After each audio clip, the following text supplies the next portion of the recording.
There is a tablet. It was pulled from the earth in what is now southern Iraq, from a city that existed before cities had names.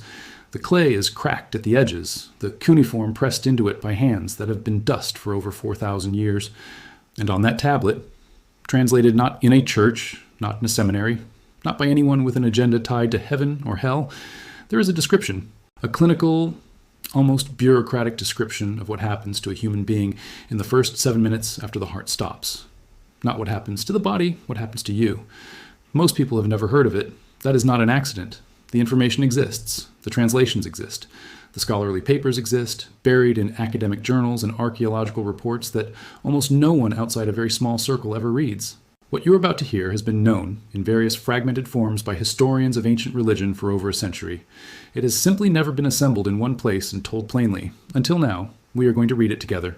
And by the end of this, you will understand why every major religious tradition on earth, from Christianity to Islam to Hinduism to Buddhism, appears to have quietly absorbed what the Sumerians wrote down first, and why the choice described in that tablet is one that no priest, no imam, no monk, and no scientist has ever openly told you about, not because they are hiding it, but because most of them have never connected the dots far enough back to see where the idea originally came from.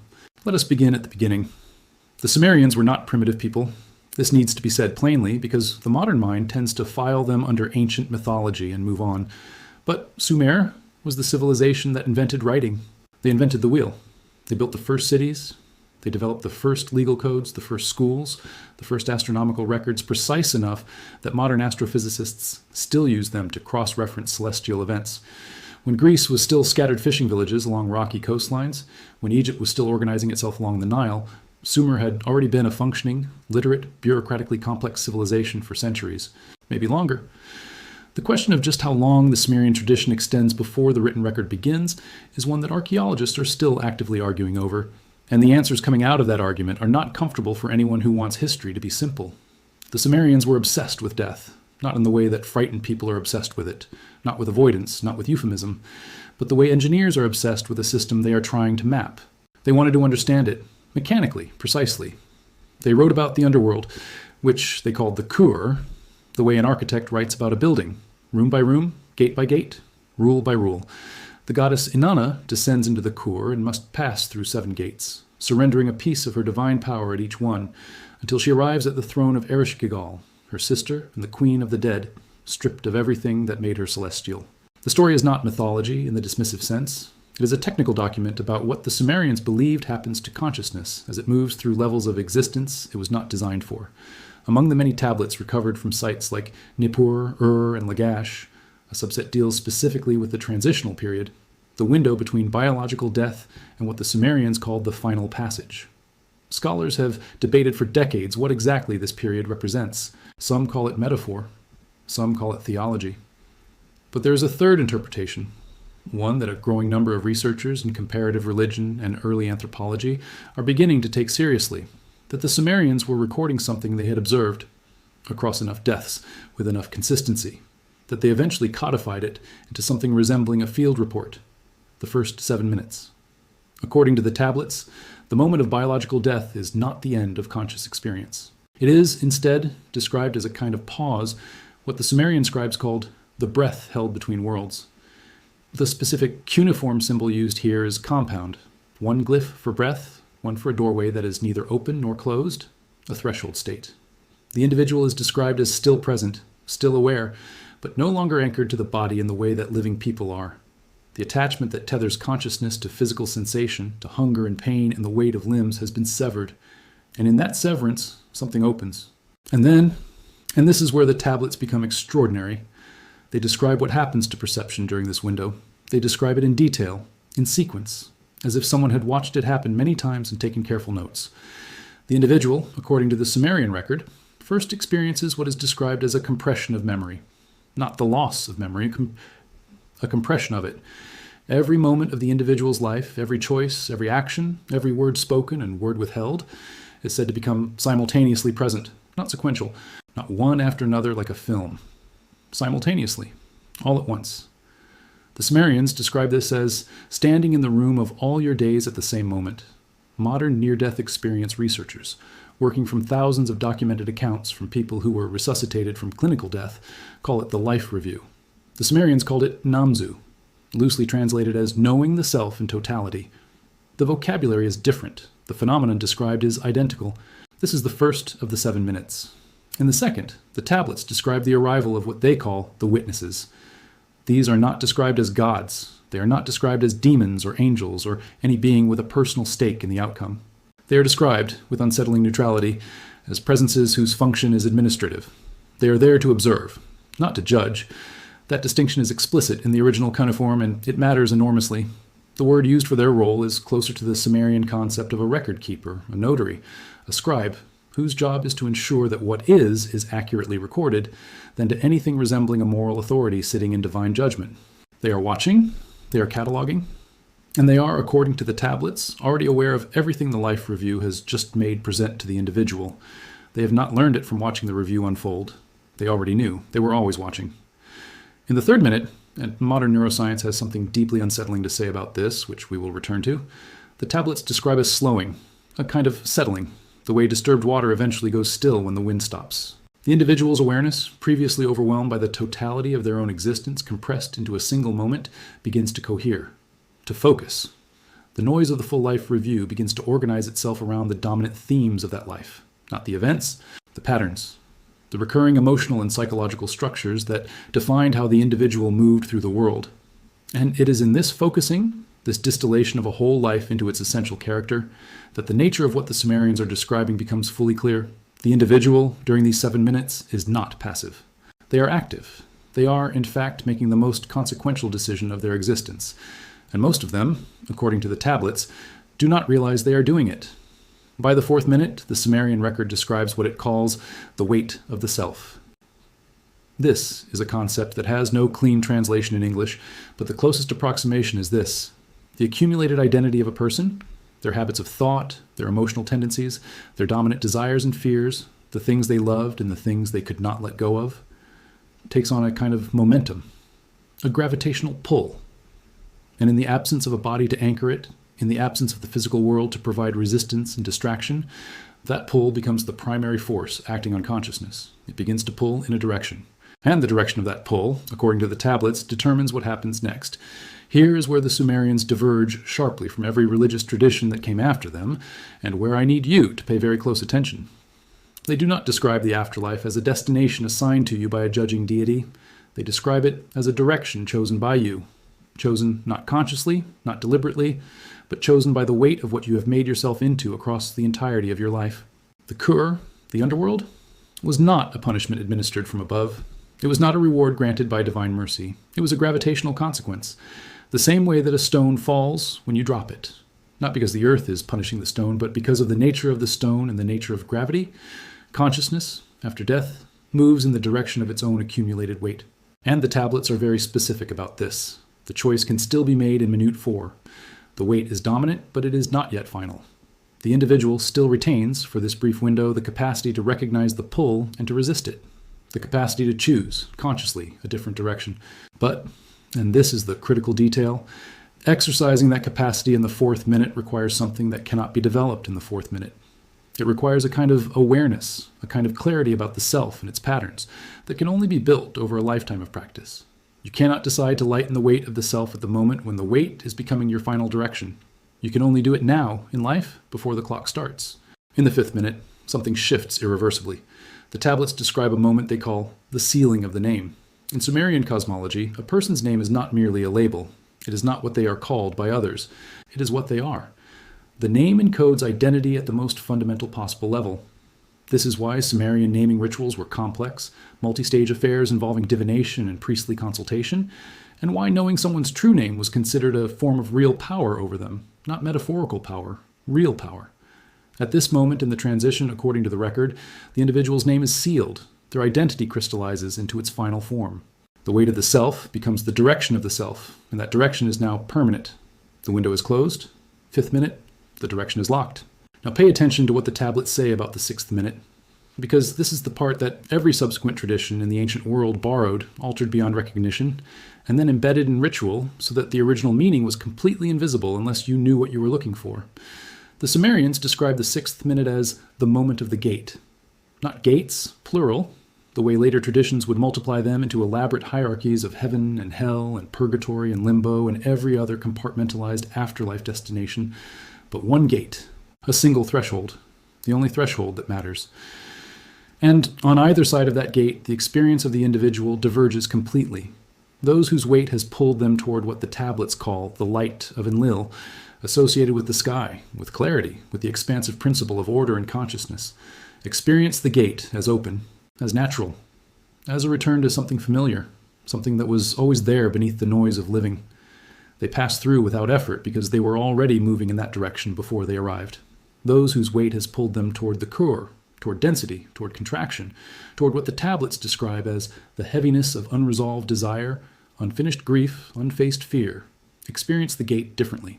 Not as a door that is locked, not as a wall that is solid, but as something that their particular weight simply cannot penetrate. They arrive at the gate and they cannot move through it because their momentum is carrying them in another direction. And so they do not pass through. They circle, the circling. This is the detail that the tablets return to again and again, with an emphasis that suggests the scribes considered it the most important thing to communicate. Those who do not pass through the gate do not simply stop and wait. They continue. They experience. But they experience in a loop. The Sumerian term used here translates most literally as the repetition of the wait, endlessly replaying the dominant emotional and psychological patterns of their life without the possibility of change, without the possibility of growth, without the possibility of resolution. Because the name has been sealed, the capacity for choice has passed. And without choice, without the ability to decide differently than you have always decided, consciousness that was built around a particular pattern simply continues that pattern, forever, not as punishment, as physics. This is not hell in the Christian sense. There is no fire. There is no demon with a pitchfork administering torment. It is, in the Sumerian framing, simply what happens when a self-reinforcing pattern is given infinite time to run, without the interruption that the physical world, with its hunger, its pain, its insistent demands, its capacity to force change upon you whether you want it or not, had previously provided. In life, reality pushes back. After the name is sealed, there is no pushback. There is only the wait, running in its direction, repeating its pattern forever. And then the seventh minute. The seventh minute, according to the tablets, is the last moment in which the human world and the transitional space overlap. After this minute, the passage is complete. Whatever direction has been established, whatever gate has been approached or passed through or unable to be penetrated, becomes the permanent condition of the individual. The seventh minute is a threshold of a different kind, not the gate between this existence and the next, but the gate between connection and separation, between the world of the living and whatever comes after. In this minute, the tablets describe something that reads almost like a communication, not prayer, not intercession, but a specific documented phenomenon in which the departing individual and the living world share one final moment of contact. The Sumerians called it the thread of return. Not a return of the person. The tablets are very clear that this is not what happens, and the Sumerians had little patience for the human desire to imagine that death was reversible, but a return of something from the person to those who love them, an impression, a transmission, a last coherent expression of who they were, their essential character, what the Sumerians would call their true name, delivered across the threshold in the final instant before the gate closes entirely and the thread goes dark.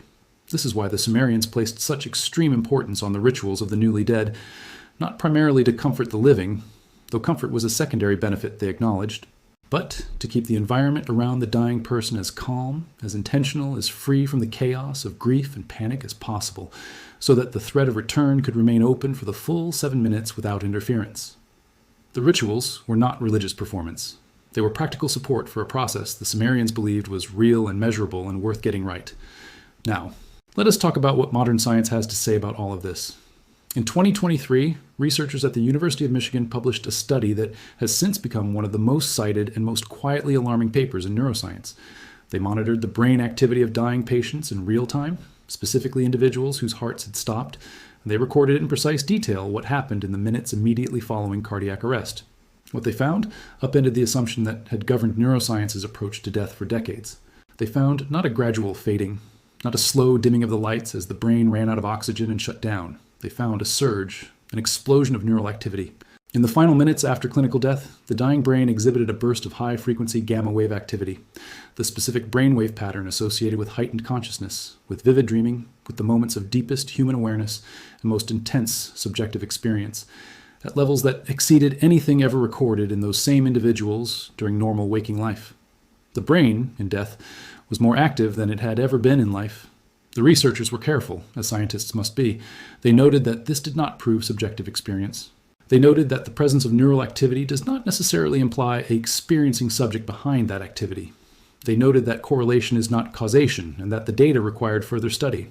But they also noted, in language that is notably unguarded for a peer-reviewed neuroscience paper, that the findings were entirely consistent with the possibility that the dying brain generates a state of consciousness that we do not currently have the conceptual or technical tools to fully measure or describe. The Sumerians, writing on clay 4,000 years ago, called this state the breath held between worlds. The Michigan researchers, writing in a peer-reviewed journal in 2023, called it an unknown neural phenomenon of unclear origin and significance. The language is different. The duration, roughly 5 to 7 minutes of intense organized neural activity following the cessation of heartbeat, is the same. The Sumerians gave it a name and described its contents. The neuroscientists measured its existence and admitted they do not know what it means. Both groups are pointing at the same thing. Now we come to the part of this that nobody tells you, the part that the tablets were actually written to convey, not to priests, not to scholars, not to the educated elite who could read cuneiform, but to ordinary Sumerians living ordinary lives in ordinary cities along the Euphrates and the Tigris 4,000 years ago. The part that matters to you right now, sitting wherever you are, the choice. If the Sumerian model is correct, even partially, even metaphorically, even as a map that is not the territory but is close enough to the territory to be useful, then the 7 minutes are not something that happens to you as a passive recipient of whatever death decides to deliver. They are the consequence of everything you have already done. The weight of the self is not built in the 7th minute. It is built across an entire lifetime, choice by choice, thought by thought, habit by habit. Each time you acted with clarity, the weight lightened slightly. Each time you acted from unexamined fear or unconsidered desire, the weight increased slightly. Each time you chose to see yourself accurately, to acknowledge what you had done and what it had cost others, the direction shifted fractionally toward the gate. Each time you chose comfortable self-deception, the weight pulled in the other direction. The accumulation is the verdict. This is the teaching the tablets were written to deliver. Not fear of death, not consolation about death, not theology about what waits on the other side of death. Actionable information about how to live, structured around an understanding of what the quality of your living will produce at the moment when living ends. The Sumerians were engineers. They wrote an engineer's document. Here's the system. Here's how it works. Here's what you can do about it. The practice they prescribed, and this is where every subsequent tradition borrowed the idea and then dressed it in its own ritual clothing until the original was unrecognizable, was what they called the lightening of the self. The deliberate, sustained daily practice of reducing the weight. Not through punishment, not through self-mortification, not through the performance of religious obligation, through clarity. Through the consistent practice of seeing yourself and your choices accurately, without the soft distortions of desire or the hard distortions of fear, moment by moment, day by day, across the whole length of a life. Sound familiar? It should, because every major contemplative tradition on earth teaches some version of this practice. Buddhist mindfulness, the disciplined observation of the mind's own movements without identification or judgment. Sufi presence, the dissolution of the ego's claim on permanent truth. Christian examination of conscience, the daily practice of honest self-accounting before God, Vedic self-inquiry, the relentless questioning of who the I actually is beneath its accumulated stories. The practices differ in form. The vocabulary differs enormously. The cultural context around each one is so different that they can appear to have nothing in common. But the underlying architecture, the idea that the quality of your awareness during life directly shapes the nature of your experience at the moment of death, is identical across all of them. And the Sumerians had it first. Not slightly first, thousands of years first. They had it written on clay in cities that were already ancient when Moses was born, when the Buddha sat under the Bodhi tree, when Muhammad received the first revelation in the cave above Mecca. All of those traditions, with all of their beauty and all of their internal contradictions and all of their billions of followers across the centuries, are downstream of something that was already fully formed and carefully documented in the river valleys of Mesopotamia, before any of them existed. And what was fully formed was this: death is not an event that you are subject to. Death is a result that you produce. And the result is determined in the most precise and unforgiving way imaginable by what you do with the time you have before it arrives. There is one more element of the tablets that deserves particular attention, something that researchers studying near-death experience have documented with a frequency that becomes increasingly difficult to dismiss as coincidence or wishful thinking. In the Sumerian account, during the 3rd and 4th minutes of the transitional period, during the settling and the weight of the self, the individual is described as experiencing a profound and overwhelming encounter with those specific moments of their life in which they caused harm to others. Not the moments they were harmed. Those are part of the general life review, not the injustices done to them by the world. The moments they caused harm, deliberately or carelessly, or through inattention or selfishness or cowardice. And the experience, the tablets emphasize, is not described as guilt in the familiar human sense, where you feel bad about something from a safe distance inside your own perspective. It is described as something categorically different, something closer to direct knowledge, experiencing the harm from inside the person who received it, feeling exactly what they felt. Understanding, with the total clarity that the compression of the self allows, the complete causal chain of every action taken and every action withheld. The tablets call this the mirror of Utu, Utu being the Sumerian sun god associated with justice and truth, whose primary symbol was a disk that reflected light without distortion, without flattery, without mercy, and without cruelty. Just accurate reflection. The mirror shows you what you are, not what you told yourself you were, what you are. Thousands of years later, the Egyptian tradition would develop this into the weighing of the heart against the feather of Ma'at, the feather of truth, against which the accumulated weight of a life is measured. The Christian tradition would call it the particular judgment, the moment of complete moral accounting before a perfect witness. The Tibetan Buddhist tradition would call it the bardo of karmic vision, where the accumulated force of one's actions manifests as visions that determine the next state of being. The Islamic tradition would describe al-mizan, the scales of divine measure, perfectly calibrated and incapable of error. Every major tradition, on every continent where civilization developed, a moment of complete moral accounting, experienced from the inside, with perfect clarity and no possibility of self-deception. The mirror of Utu, first described on a clay tablet in ancient Sumer, replicated, independently or by transmission, by every civilization that came after. What are we to make of all of this? That is a question I am deliberately not going to answer for you, because the honest answer is that nobody knows, not with certainty, not with the kind of certainty that would allow any thinking person to close the question and move on. The tablets are real. The translations are documented and cross-checked by multiple generations of Assyriologists who have no particular stake in the conclusions. The neuroscience is published in peer-reviewed journals by researchers who are explicitly trying to debunk the possibility of postmortem consciousness, and found, instead, something they could not explain. The convergence across traditions is undeniable to anyone who looks at it carefully and without a predetermined conclusion waiting to be confirmed.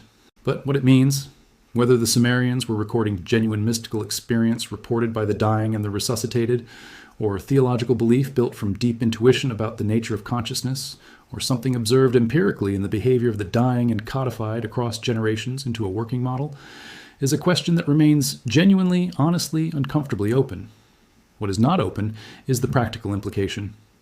If the Sumerians were right, even partially, even in the way that an old map of an unknown coastline is right enough to keep you from sailing off the edge, then the question is not what happens after death. That question cannot be answered with certainty from where we stand. The question that can be answered, the question that demands an answer, is this: what are you doing about it right now? That is the choice the tablets are actually describing. Not a choice made in the 7th minute by someone who has run out of time and options. A choice made every day before you get there. The choice to lighten the self. The choice to act with the knowledge that the life review will come, that the mirror of Utu will come, that the weight of the self will come, and that none of it can be argued with or renegotiated once the name is sealed in the 5th minute. You cannot charm the mirror. You cannot explain yourself to the weight. You cannot negotiate with the direction your life has been pulling you for decades. You can only change direction now, before the 7th minute makes the question academic. The Sumerians were not a people who were afraid of death. The tablets make this clear in tone as much as content. They were scrupulous about life.